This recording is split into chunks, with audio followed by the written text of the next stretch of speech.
Hi there, Emma Drew here, and welcome to another episode of Confessions of a YouTuber, the podcast that makes YouTube simple and gets up close and personal with successful YouTube creators, helping you understand what it takes to grow your YouTube channel the easy way. I'd like to thank TubeBuddy for sponsoring today's show. TubeBuddy is a free browser extension that helps you easily manage and optimize your YouTube channel. It's the YouTube channel tool I personally can't live without. For more information, head over to tubebuddy.com or check out their link in the show notes below.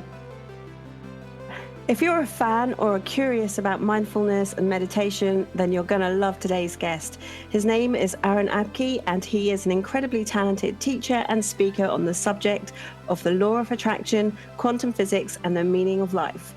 His YouTube channel has seen exponential growth in recent months with around 1 million views so far, which proves there's a growing soul-searching audience on YouTube.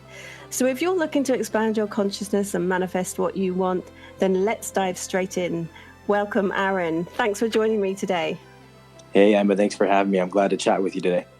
Well, I've been looking at your channel. I love it. I think it's so interesting. And it's just one of those subjects which I accidentally came across your channel and I was thinking, who is this guy? Can you tell me a little bit more about your channel and perhaps describe it in a bit more detail? Yeah, my channel is definitely like spirituality, mindfulness, law of attraction centered. It's kind of different than a lot of spirituality channels in the sense that I don't really choose a specific niche.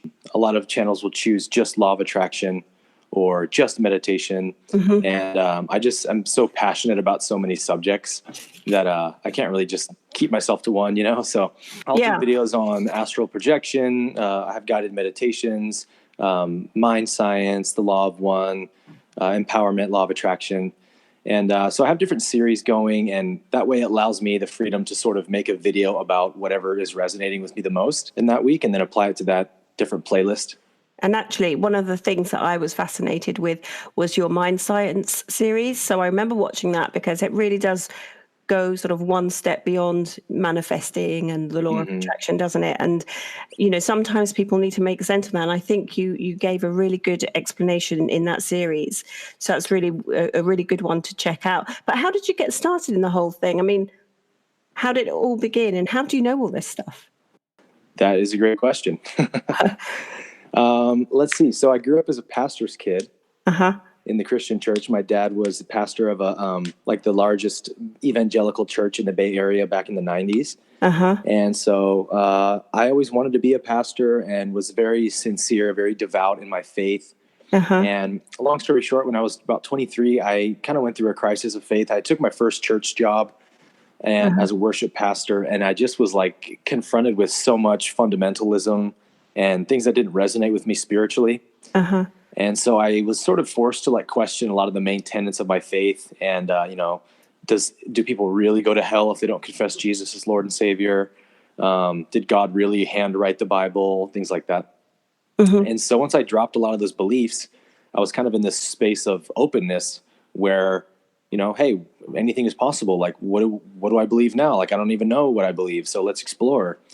And started listening to lots of, Alan Watts and Eckhart Tolle and reading Carl Jung and different people and opening my mind to different angles and aspects of spirituality I was completely closed off to before that because of my faith. And so I went down, a road of listening to a lot of Buddhism, Hinduism, Zen, enlightenment type stuff. And, I had a sort of an awakening experience in 2017 that really propelled me forward. And so from there, I, just kind of expanded out into law of attraction and different things. It's sort of all one thing to me, which is just spirituality, knowing yourself, And were you accessing YouTube for this, or were you? Yes. Okay. I mean, I'm a vigorous reader and listener on YouTube lectures, and I mean, I'm always reading like 5 books at a time, and I'll just devour YouTube videos every day, like 3 or 4 hours maybe. So I kind of absorb like a sponge, and then I just kind of teach from the knowledge I learn, and I like to think creatively, and I really enjoy communicating a lot. So I like to think of different ways to communicate ideas that resonate with me, and I guess I just have like some unique angles on some of the enlightenment and law of attraction concepts that resonate with people. So I think that's helped my channel a lot.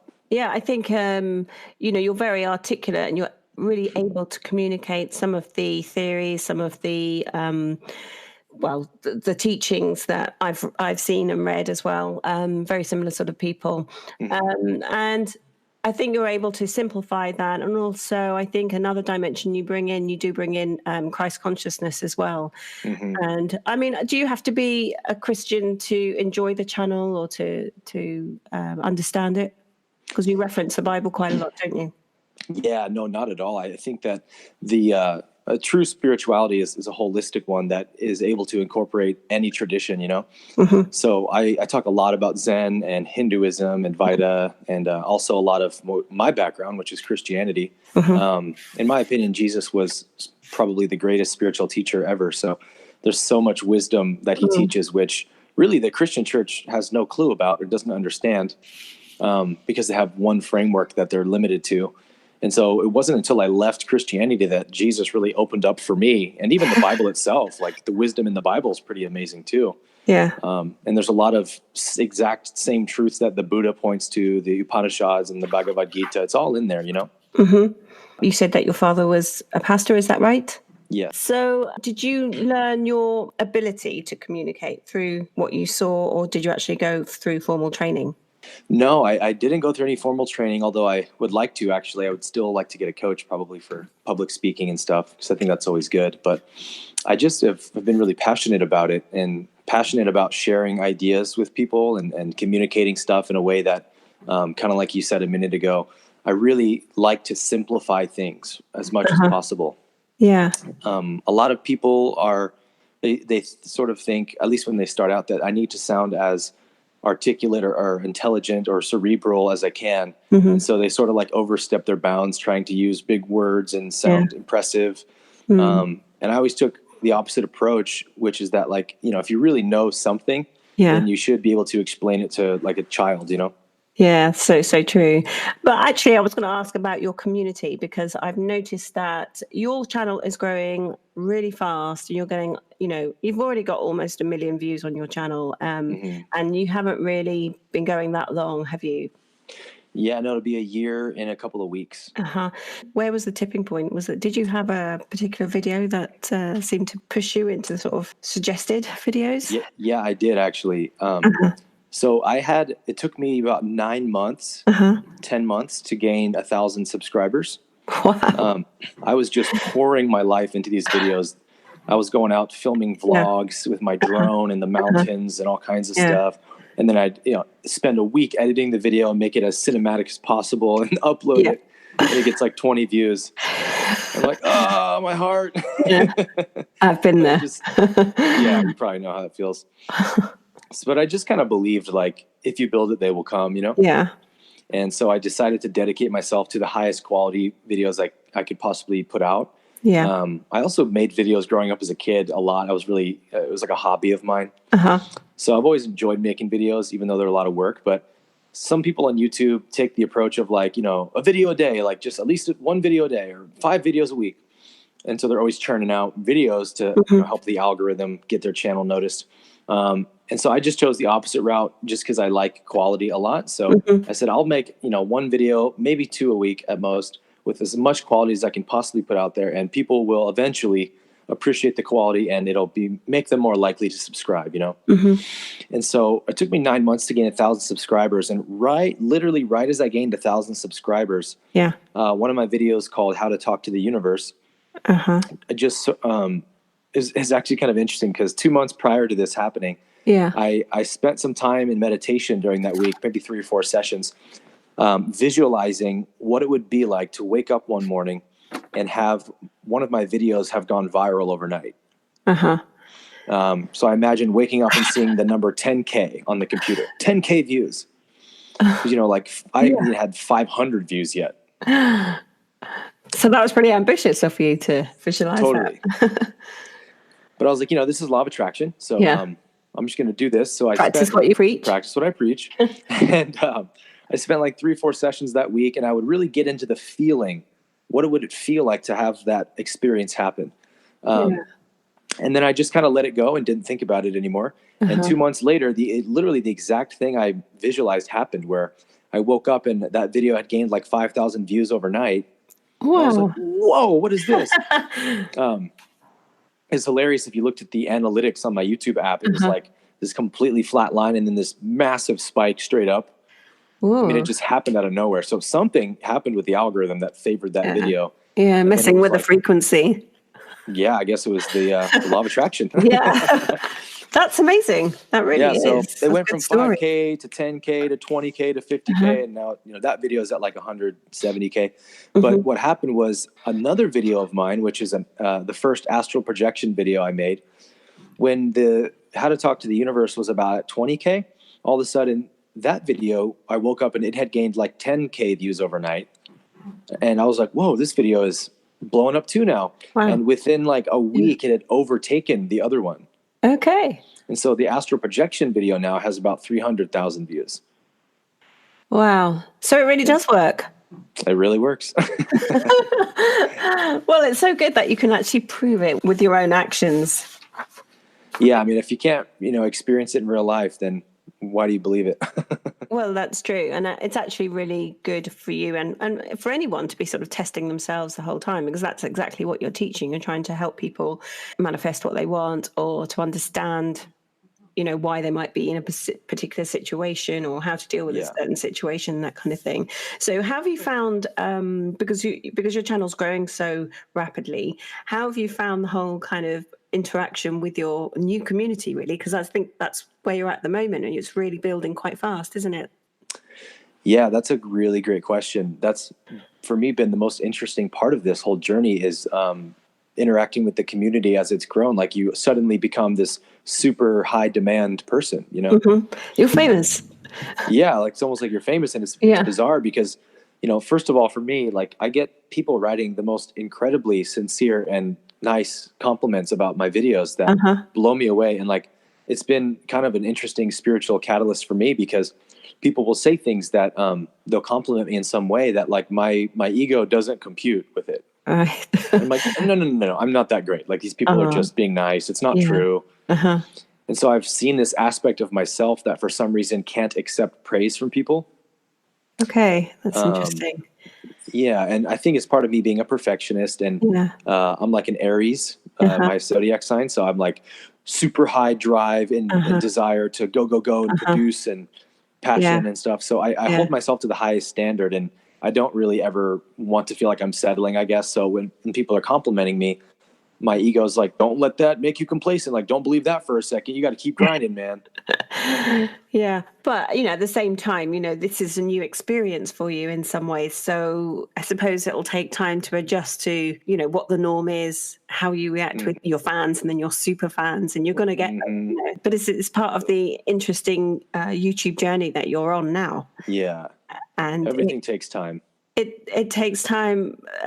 So there's a kind of an opportunity in a way to build loyalty with them as well. So, yes, obviously accepting their compliments and then having that engagement with them and discussing things with them will always be something that they will appreciate.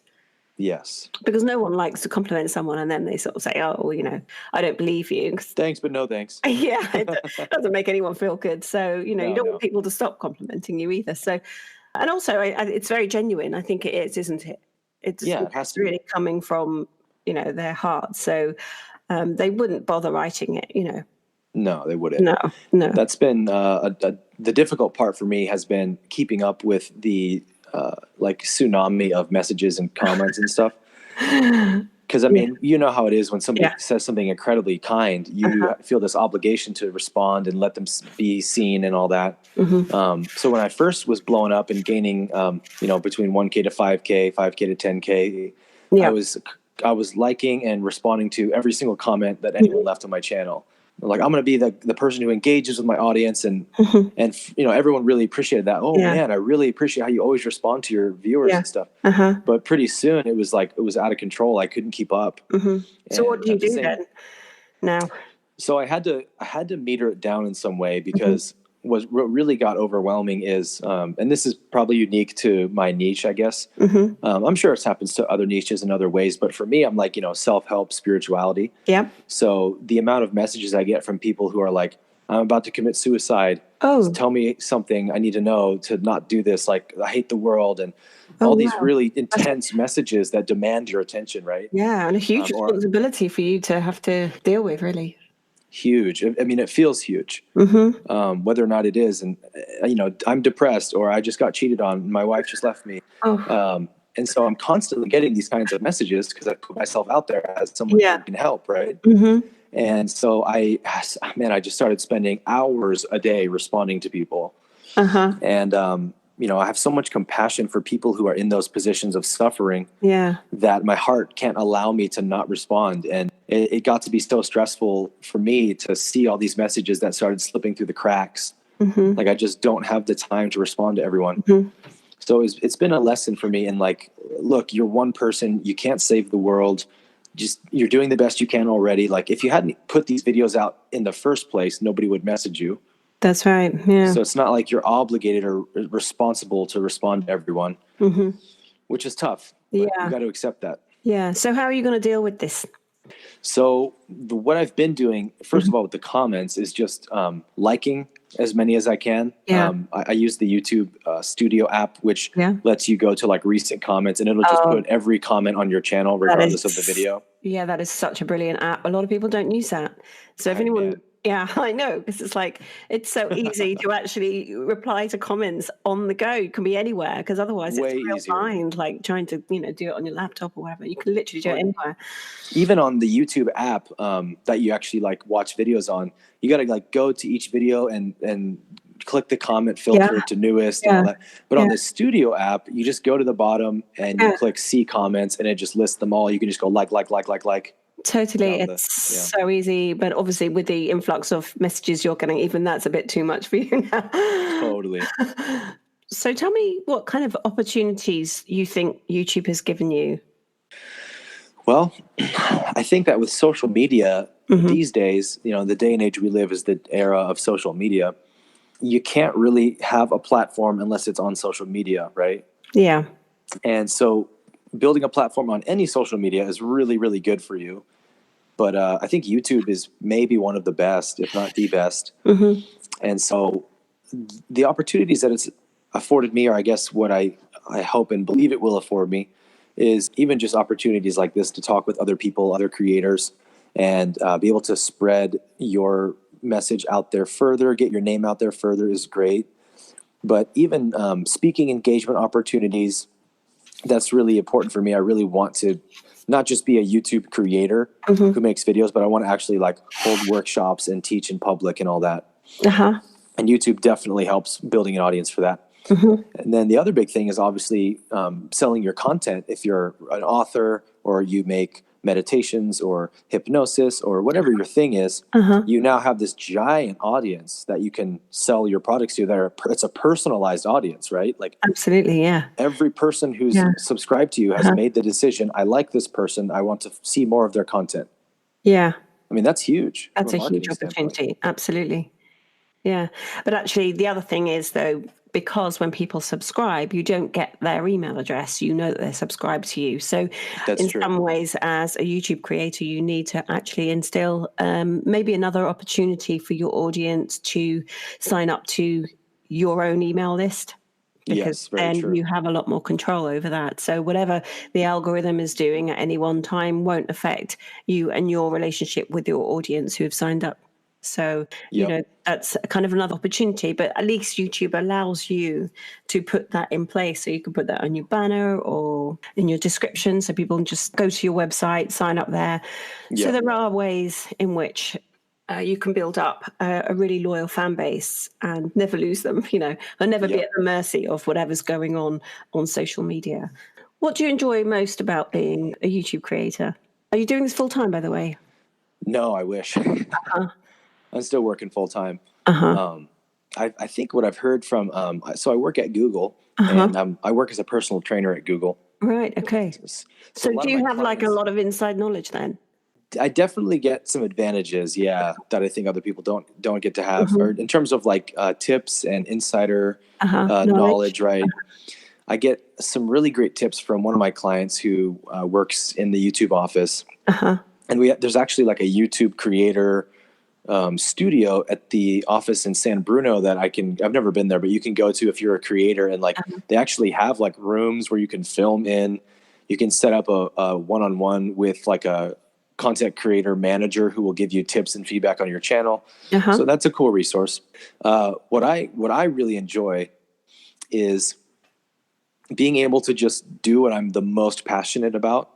And I mean, one day make it a full-time living. That's the idea. And what I was going to say is that one of my clients told me that around the 200K subscriber mark is where most YouTubers will be able to go full-time. Oh, right. I see. Probably not true for everyone, but yeah. So keep on doing what you're doing. It'll just take another viral video or a consistent uploading strategy or something. So what sort of tips did your insider knowledge guys give you? So there's been a lot of really great tips for me. I'm trying to think now. One of the things was, for the first one was really the quality over quantity thing. YouTube at one point was really, the algorithm was heavily favoring uploading more frequently. Yeah. So if you watch YouTube videos about how to grow your channel, you'll see a lot of people saying minimum of 3 videos a week. It's an absolute no break rule. You'll never build a channel if you do less than that. And that's sort of gone out of style now, because I think what YouTube saw happening from my client's perspective is that the quality of videos was getting really sloppy and not great, because people were just trying to upload. And it was just sort of filling YouTube with like subpar videos.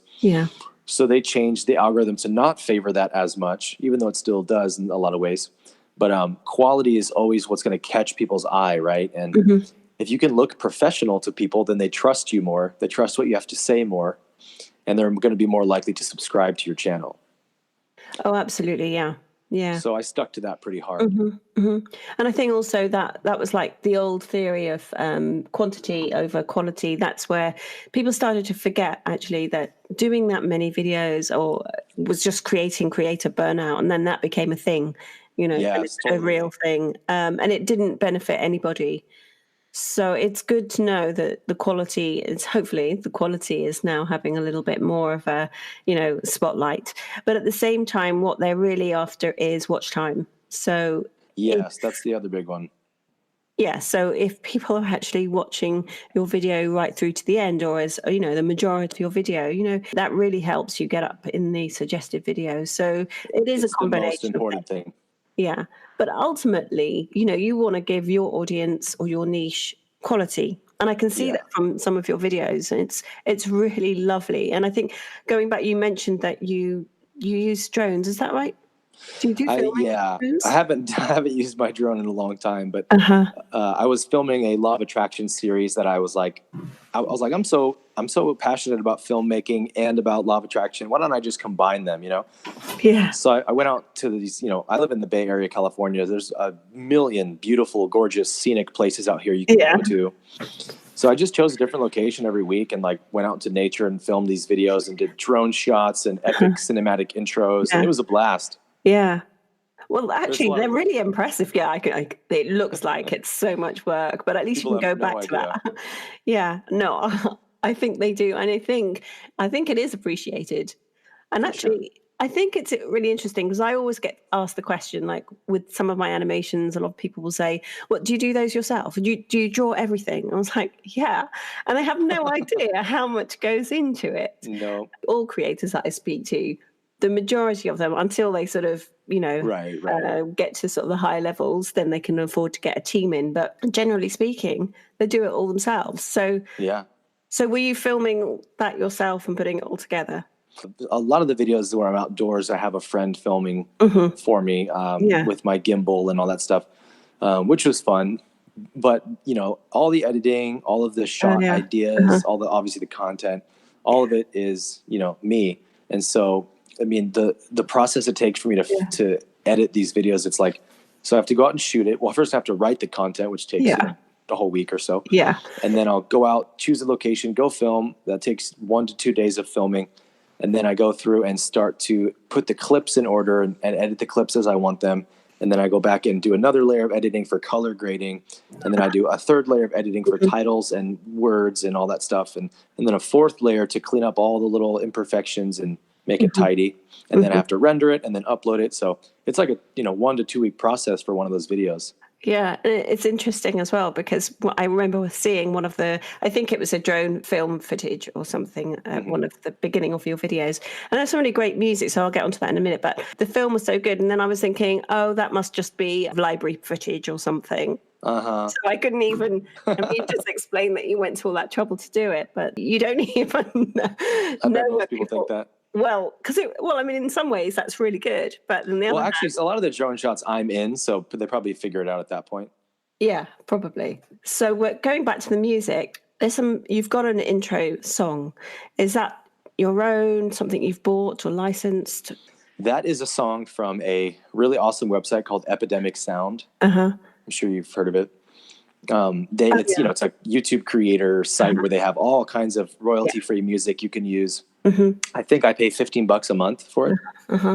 So yeah, something I slapped together from a song I found there. So basically you wouldn't have any sort of music copyright issues if you were monetizing your channel.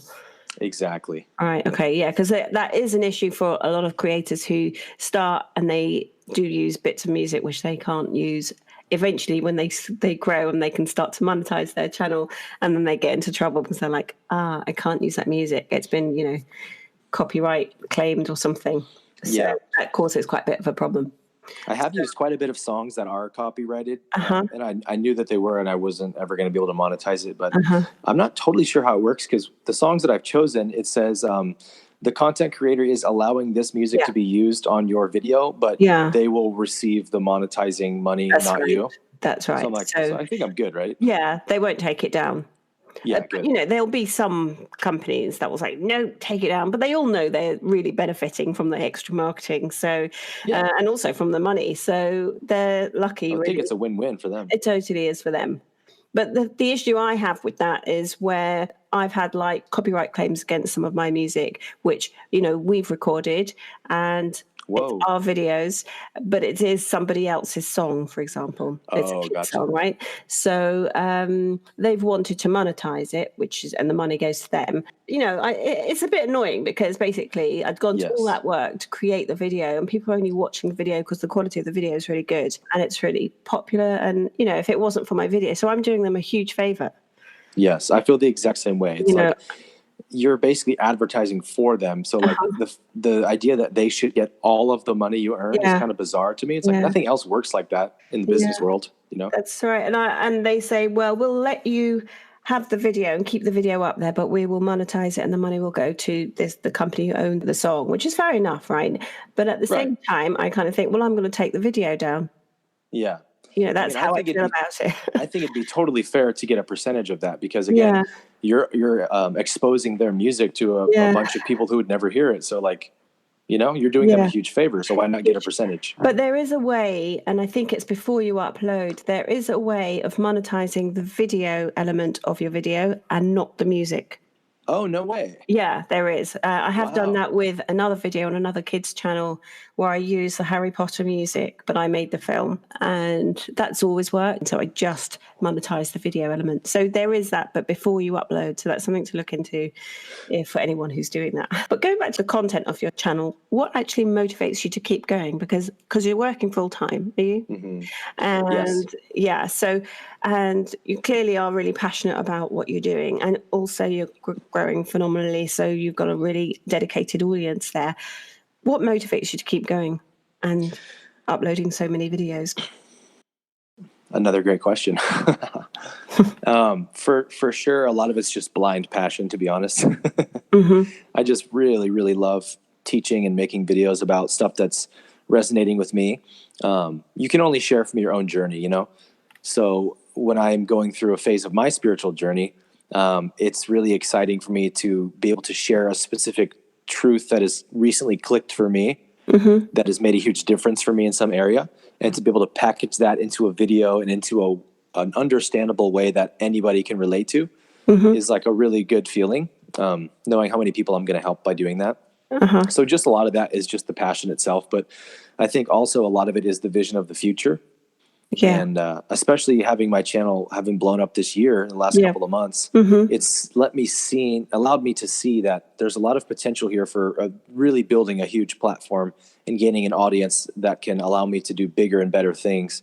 And so it's the kind of if you build it, they will come mantra that I just know that this is worth my time because it will pay off huge dividends in the future. I'm not making any money off of it right now, but at some point I'll look back and be super grateful for the rise and grind days that I spent, churning these videos out. Yeah. So why aren't you making any money at the moment? Well, because I'm waiting for my channel to be approved for monetization. One. So you've got over 10,000 subscribers. So why aren't you monetized? So something kind of weird happened with my channel once I reached monetization standards. I got an immediate email back that said, "Oh, the algorithm found something that needs to be reviewed." Because, the initial review, the algorithm just scans your content for anything against policy. Yeah. And then if there is something that is flagged, then they send it to like India to a team that reviews each channell like in depth. Manually, right? I think. Yes, manually. So they were basically like, it was like a do not reply at YouTube email. They were like, there's no email you can contact. Like, there's no one for you here to help you with this. Just know that we're reviewing your channel, and at some point in the distant future, it might be approved. And there's no timetable. So I was like, oh, awesome. So it's been 4 months now. I've been waiting. So I don't know when it'll happen. Yeah. And even you who works in Google can't, expedite this in any way.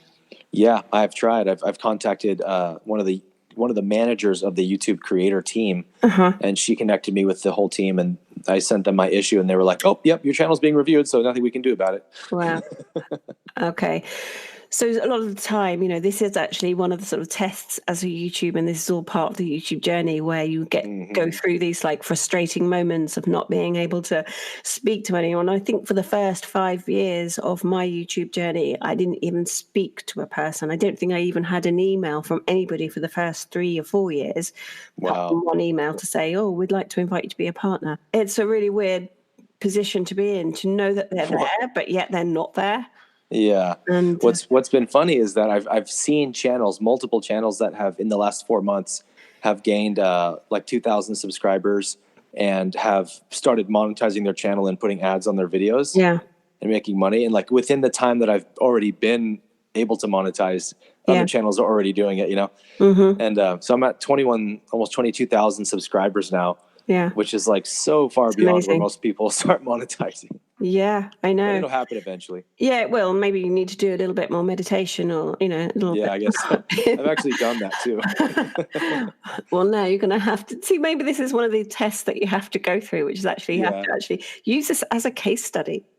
Totally. Yeah, I've seen that happen. Yeah, I've seen that happen on other channels where they like, okay, we're going to do this together.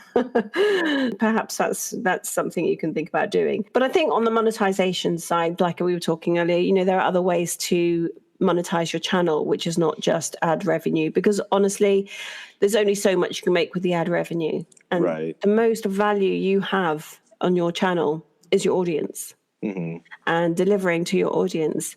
And honestly, they will be so loyal to you if they're getting what they've signed up to get, that kind of thing. There are opportunities in that respect. And there's plenty of people out there who would be happy to subscribe to your personal websites and other products that you might have created that go alongside or align with what it is that you're teaching. 100%. Yeah. And also building a personal brand, because also there's a lot of people out there who might want to hire you and they'll go to your channel first thing. Right. And be like, do we like this guy? What's his community saying? And that kind of thing. And so, there's so many other aspects and so much other added value that you give and can give from your channel that it goes beyond the monetization. Definitely. There's two things that I've been was working towards. One of them is doing online workshops and being able to, you can advertise workshops like at the beginning of any video you post and then be like, I'm going to put a card up here. Right. And then it sends them to your website to sign up for it. And then the other thing is I started writing a book in January and was writing pretty ferociously until my channel blew up. And then I was like, oh, I got to surf this wave. Wow. So that's been put on the back burner because like I spend all week. I also teach a empowerment meditation class on Sundays that I really prepare hard for. And so like all the content I have to prepare for and then working full time, I literally don't have any time. I can't even fathom like writing a book on top of what I'm already doing. Or preparing a workshop. So I've got to get to the point where I can work my schedule down to afford the time to work on putting a workshop together or writing a book, because it will pay huge dividends, like you said. Oh, absolutely. But yeah. I mean, time is the factor. Absolutely. And I think that working on what you mentioned about working all the hours, God sends, and it is true for all YouTubers. I often call it like the YouTube bubble, because often, a lot of people don't watch TV. They work every hour they have, and they're just serving their community, and they're thinking about it the whole time as well. So it takes up a lot of energy in that respect. Oh my gosh, yeah. Yeah. So what do you do for time management? How do you manage your time? How do I manage my time for YouTube and stuff? Yeah, because obviously you're creating these videos. Are you going to a studio? Do you do it at home? Are you doing it out, at the weekends? How do you manage it? Yeah. So I actually film at Google. There's a That's big, handy. huge, yeah. It's very awesome because they have a lot of really great filming spaces in the campus, like meeting rooms, conference rooms. Everything is really well painted and professional looking. So there's like this one wall that I go to and has a big old dark blue, like really dark blue wall that just looks great on video. You've probably seen videos where I'm standing in front of it. So I'll drive to Google to film any kind of like lecture video. I do film some of my videos at home in my apartment. I have like a somewhat okay looking setup, but I really like the professionalism that wall gives me at Google. Yeah. So usually we'll go there, and then every now and then if I'm filming a vlog with drone footage, I'll go out to some gorgeous hiking trail or something like that. Yeah. I've seen one of those videos, and I think that really worked. I think just going out in nature and given the subject matter, and I think that whole bringing that to your community, because you never know really where they are. And I also, it's probably more accessible, I guess, in some ways than, having to hire in a lot of ways, or book a studio or to film. In terms of your editing and that kind of thing, do you do that straight after you're filming, or how do you sort of schedule your videos? Is it because you've got quite a few different subjects going on, haven't you? Yeah, I will usually film on Sundays, sometimes Saturdays, and then I will spend Sunday evening, Monday, and Tuesday editing, and then I will usually upload Wednesday. Do you have like a set day that you like to release your videos or publish them? I mean, is there something that works? Yeah, I've tested out a lot of different times. Sunday morning seems to work really well. Oh, well, that's quite good, isn't it? Because Saturday morning doesn't, for some reason. I suppose logically speaking, in my case, Sunday afternoons are a good time. But I think it probably is that most people will have to get all their chores done from having been at work all week or whatever.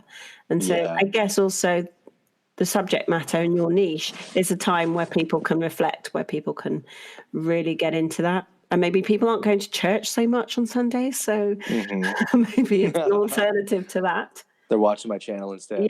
Yeah. It's what I find really interesting about YouTube, because, it's like this massive community, but no one is actually going to church. That where do people go and sort of discuss these issues and support each other? And, Yeah, I mean, you can't replace community, in real life. That's right. With real people versus behind a screen. Yeah. And it's really important. And I think your channel is a great place where people can get together, because they can actually you're obviously engaged, but they're engaging with each other to discuss what it is that you're talking about. Yes, that's really one of the coolest things for me, is to watch all the conversations that ensue, Yeah. It's like people having dialogue about stuff. Yeah. And I think the opportunity to actually upload on a Sunday actually makes complete sense. Because then people will be like, okay, this is a really good day. I'm going to chill out. And I know I'm going to check out Aaron's video. What's he got going today? And I think that is something that people and creators need to think about, is the situation that their community or their audience are in. So if you're going to do some, I don't know, like a yoga video or something, like, are you going to put up a morning yoga video like at 11 o'clock at night? well, you're Right. not, right? So this is your morning routine, yoga Yep. routine. Like, no, I'm not going to put it on at night. But, there's some sort of sensible, logical things you can do. Yeah. Actually, that's a great point, because one of my series, actually the longest running series I have is 22 episodes. It's called Moving Backwards. And the series is for Christians who are coming out of religion and trying to find a healthy and holistic approach to their faith. Kind of like the journey I had gone through. And so it's a lot of deconstruction of like bad ideas, and then how to see these theologies in more healthy ways, more universal way. So it's a really one of my most popular series for sure on my channel, because there's like a large audience right now for that.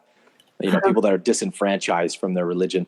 So when I was promoting that, and I think that goes for a lot of religions, right? Not just totally, Christianity, right? Yeah. Yeah, it's happening all over the world. But yeah, when I promoted that series, I was like, hey, join me on Sundays at 10 a.m. for Moving Backwards, and let's discuss a healthy and holistic approach to our spirituality. Yeah. And so I was uploading those videos on Sundays at 10 as like an alternative to church for a lot of these people who have been going to church their whole life and now aren't going to church. Yeah.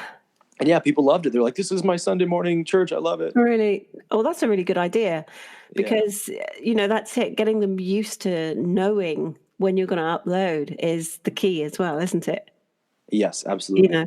So actually I'm looking at your playlist. Which playlist are you finding is like the most popular for you? Have you looked into which ones are worth sort of... I have a little bit. It's kind of hard to say because, the astral projection series, I have, I think, 3 videos in there. So it's a small series, but it has by far the most views. But that's because they've gone viral, I think my most popular series in terms of like our regular audience that are subscribed to my channel is the Law of Attraction Epilogue playlist. Okay. Yes. Right. Okay. But probably Moving Backwards as well. So what do you think about the trend for the law of attraction? Do you think it's growing? Do you think it's always been like that? Oh, it's definitely growing. And do you think it's kind of a replacement of religion? Yes, absolutely. Old style religions.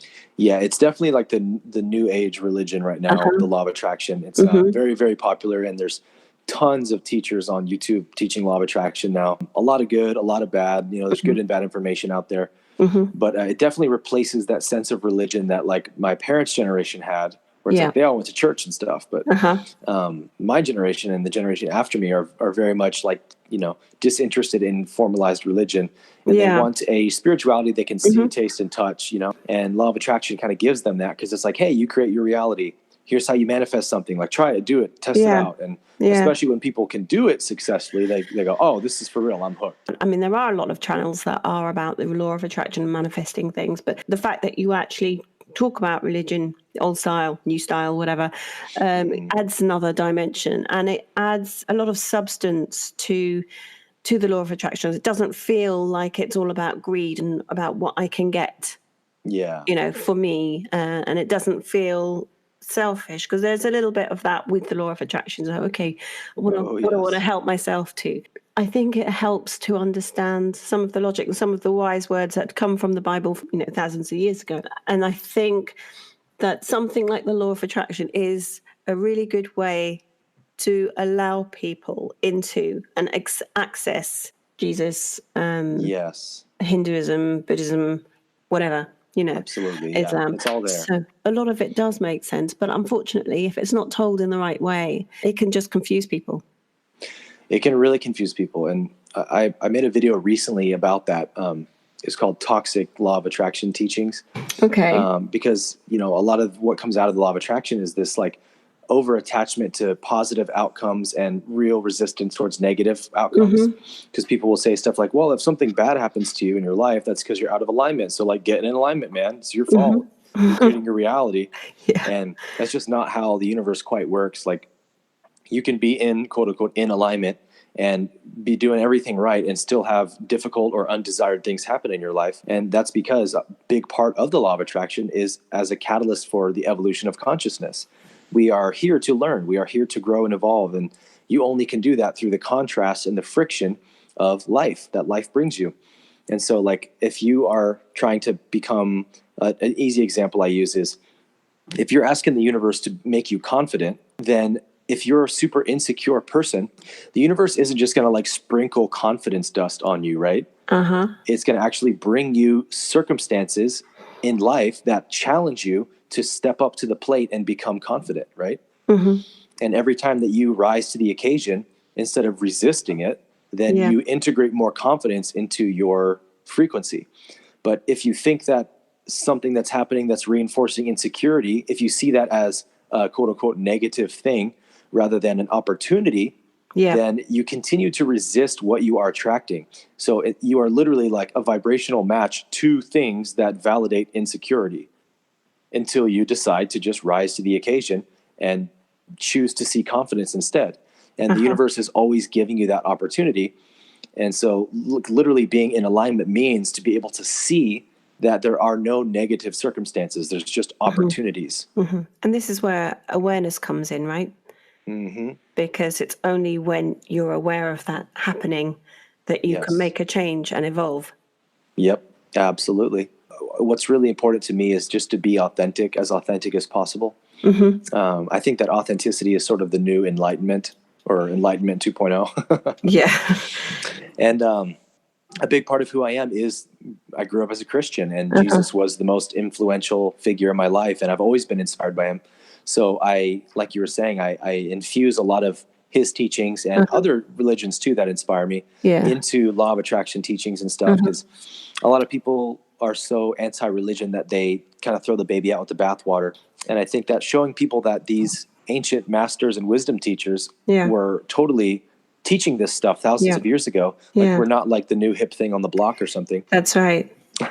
They just didn't have and they just didn't have the science to prove it as such. Exactly. And now we've got a lot of all the language. The way you've explained it in some of your playlist series, it helps people understand how it all works. But again, no one explains why it works, and then that's when you come in and you talk about some of the old teachings, which kind of tell you why it works. Yeah, totally. The quantum physics helps a lot with the whys. Yeah, and also I think that brings in a whole new set of people who are skeptical, Absolutely. And I've been skeptical about it, but then I've had a few things that have come into my life, like, it's like, this is like a miracle. It's like, how did this happen? And hence why I've gone to YouTube to find out, like, why did this happen? I think a lot of people are doing that. How would you explain miracles? Well, either miracles don't exist or everything is a miracle. So like when you experience something that you deem quote unquote a miracle, it's just the way reality actually is. But because it's outside of your reference frame, then you perceive it as being magical in some way. And so in that way, everything is magical. But when the universe opens up its truth to you, you call it like an aha moment, right? Where something clicks. Like, oh my gosh, I understand how this works now. It always worked that way, right? Yeah. It didn't change this suddenly when you realized it. So before you had the aha moment and you experienced something you couldn't understand, you called it a miracle. And after you understand it, you just understand that that is the way the universe works. Yeah. So it's all miracles, really. You wait, you're born and, you love every single experience is amazing and it all gets conditioned out of you. I think there's a phase of your life where everything seems so tough and exhausting. And I think that's why everyone has to go through that series of challenges, That's a really, really great point, actually. That's something I've observed with elderly people, how when we're born, like you said, children have this innate feeling that everything is magical. Life is magical. Everything is possible. And then you go through adulthood and midlife crisis and all the trials and tribulations of life and the pain. And you kind of go through a period of your life where you feel like you know everything, or you understand this life thing, and it sucks and this and that. Yeah. But what happens is that pain is a catalyst for your growth, and it infuses you with so much wisdom and the humility to understand, like, I don't actually know anything. And what I thought I knew, I was so sure I knew, is now wrong. And so you see this kind of quality in a lot of elderly people where it's clear that they see everything as magical again. They see everything as mysterious again. So it's kind of like you grow up believing in magic, and then you stop believing it, and then you believe in it again. Yeah. And So what advice would you give to people who are starting on YouTube now and want to sort of take their channel to the next level and thinking about what's happened to you? The first thing I would say is be patient. Mm-hmm. Do not be in a rush to blow your channel up right now, because YouTube just doesn't work like that for the vast majority of people. You've got to put in the hours, put in the time, and put in the work, and expect to not have any views for a long time. Just don't put too much pressure on yourself, because you'll burn out and you'll get really tired of the process of all work, no reward, and it can be an easy trap to fall into. So do what you're doing just because you're passionate about it, because you love it. Do it because you do it even if there wasn't money in it, right? And if you can stay in that flow state of just doing what you're passionate about, then the work isn't really work anymore. And you can enjoy the process. And eventually that will pay huge dividends and will show up in your content. If you're not really passionate about it and you're doing it just because you want to be a YouTuber and make money and all that, live the dream, well, that's going to show up in your content. It just is. There's no way to avoid that. And your audience will be able to see it. It'll come across not as authentic. But a person who's clearly passionate about what they are doing and teaching, everybody loves passion, right? Mm-hmm. We love to see people that are passionate. It doesn't matter what it's about. Like literally, it could be about anything. Yeah. I mean, it could be about, I don't know, crocheting, Yeah. Like There's quite a few YouTube channels on crocheting and. Right. If it excites you, I want to listen to you talk about it. Totally. Yeah. That's a really good point. And what personality traits do you think makes a successful YouTube creator? That's a great question. I think more than anything, it's just authenticity. I don't think there definitely are qualities that help a lot, but I don't think there's any certain qualities that are like inherently bad for YouTube. If it's true to who you are and it's authentic, people will like it. You being you is the most important thing. But obviously, like learning basic communication skills is very important if you're going to be communicating, at least. Being able to come across, I guess the only way I can think of phrasing this is like not preachy. Yeah. Like not talking down to people. Yeah. But having a conversation with them is. Yeah, I think really that's important. a good way of putting it, really. So where you're really having that conversation, people genuinely interested in you and what you're saying to them and feel that they're kind of part of your world and you're part of their world. I think that's big. Yeah. So actually, one of the things that I ask most of my guests is if they could give me like a kind of confession or a secret or a challenge that they had personally while they've been growing their channel. Yeah, I could definitely give you one. Okay. So something really bizarre that has happened with me, and I think this is part of maybe the perfectionist side of me, but I went through a season where I was almost like embarrassed about the videos I was posting. I guess I was getting very self-critical or judgmental, and like I would watch my videos back and go, man, I'm not coming across good. Like people probably think I'm a dork, or I don't communicate well, or like, who's this guy to teach me about law of attraction or spirituality? Like he's too young, or he's whatever. And so I started to feel self-conscious or something. And I'd make a video and you spend 2 or 3 days straight editing it. Yeah. So by the time you upload it, you're freaking sick of it. Wow. Like you can't even stand the sound of your voice anymore. You've edited it so many times. Yeah, well, that's not good, is it? It's not. But so I'd be posting this video and like my finger is like quaking, like, oh, I don't want to post. This is a horrible video. No one's going to like this. And I'm like, well, I've put all that work into it. Like, might as well post it. And if people hate it, I'll just delete it. Publish. And then I get this influx of comments going, oh my gosh, this video is incredible. Thank you so much. And I'm like, what in the? So that was a big wake up call of like, okay, my perception is way off. Like, I need to relax and be easier on myself. Yeah, I suppose it's always hard for a lot of people to hear themselves and accept themselves as they are. You're your own worst critic. Yeah, and that doesn't help you if you're trying to build a YouTube channel and get on video or a podcast. I think it's almost unavoidable. I don't want to say it's always, but I think it's almost unavoidable for everyone doing that, right? Yeah. But how do you get over to yourself? Do you just then have to trust that your audience, they're right in what they're saying? You're like, okay, bite my lip and I'll carry on.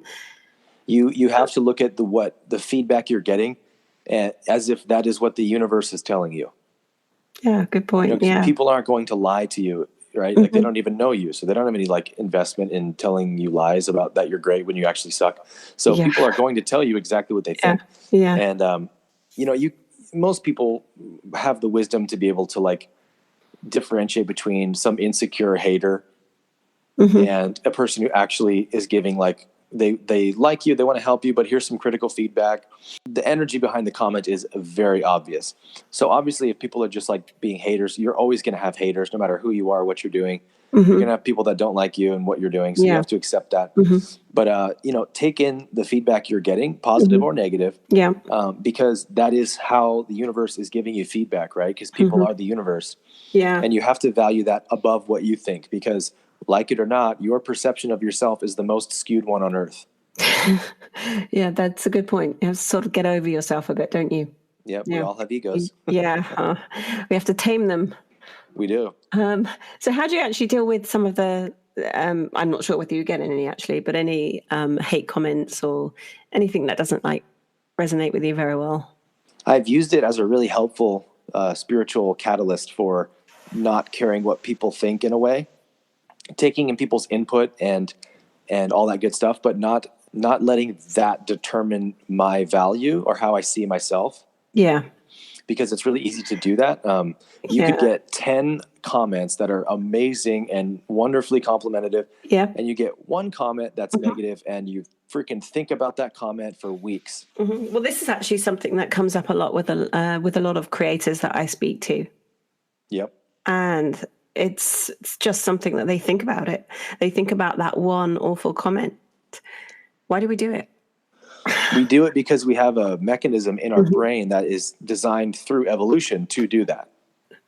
It's called the ego. So we have to go through that process of overcoming it, and as a creator, and overlooking it and not allowing that to get in the way of all the other great stuff that people have been saying. And encouraging you to carry on. So what improvements would you like to see on the platform that would help you maybe in your personal YouTube journey? You can say whatever you like here. Don't hold back. That's a tough one. I think that YouTube does a pretty good job at giving lesser known creators more exposure, but I think they could do better in that area, because what happens in YouTube, as you know well, is that whoever got to the game first sort of ends up dominating the market. Yeah. Not like, I mean, usually in any niche, there's like, 3 channels that kind of like own the market. Yeah. And anytime you search whatever that niche is, law of attraction, those 3 people's, all their videos are going to come up because they have all the views. Yeah. And so if you're a up and coming creator like myself, you might have really good things to say, maybe even better things to say than the market leaders do. Yeah. But because you aren't them, they're taking up all the volume and the space for the algorithm. Yeah. And so I think they could do better at that. But they don't do a terrible job at that. I think it's a good point really about sort of supporting some of the smaller quality channels. But I also feel that they will grow like naturally and organically anyway. They will. Yeah. I don't hate the way it is now. Yeah. That's great. So, Aaron, we're actually coming to the end of the show, and it's really been so much fun talking to you. I could go on and on. Just before we go, I wanted to ask, what's next for you? What are you working on? It's kind of the thing I was mentioning earlier about having the time to do stuff. I'm sort of waiting till my channel gets to certain, benchmarks or whatever, before I do something I'm planning. So, like, I want to do a workshop that I can market to my subscribers about different things with either law of attraction or finding inner freedom or whatever, self-empowerment. Right. But I want to make sure I have a really, really big audience before I put that much work into something.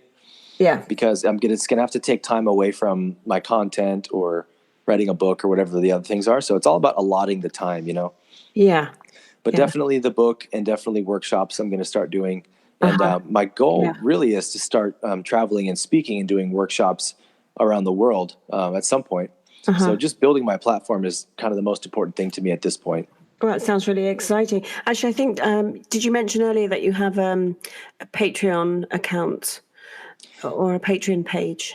I do. Yeah. I just one? started a Patreon because I had actually a lot of people that were like, hey, can I like give you money? Like your videos are really helping me. That's great. I was like, that's a great idea. So you set one up, and is that like a tip jar kind of scenario? Like a tip jar. Yeah. I tell people like none of my videos are monetized right now. So if you find benefit in them and want to help me out, here's my Patreon link. Yeah. Yeah. So have you found the response to that? Good. Yeah, I've had a couple people do a monthly donation already. That's brilliant. $5, $10, you know. Excellent. So hopefully we'll see that grow, and hopefully you'll get your monetization through really soon. So we'll all be sort of doing some meditation for you, Aaron. Fingers crossed. Yeah, fingers crossed. Well, we don't need that. You just have to think. You have to meditate on it. Yeah, have the right intent and all that kind of stuff, all that jazz. But so listen, it's been brilliant talking to you. I've had so much fun, and I've got a lot to think about.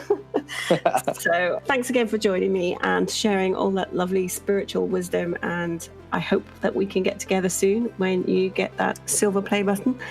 And good luck with everything. Yeah, thank you so much, Emma. It's been a pleasure. If you're looking to rapidly grow your channel but don't know where to start, then join my YouTube Audience Growth Lab, where I take you through the 5 steps to automate your YouTube success so that you can focus on what you love doing most, delivering awesome content and reaching those viewers. The great part is it's available all year round, and I'm offering the first module absolutely free when you sign up today. It's ready and waiting when you are, so now's the time to take action. You can learn more and see what other students are saying by clicking the link in the show notes below.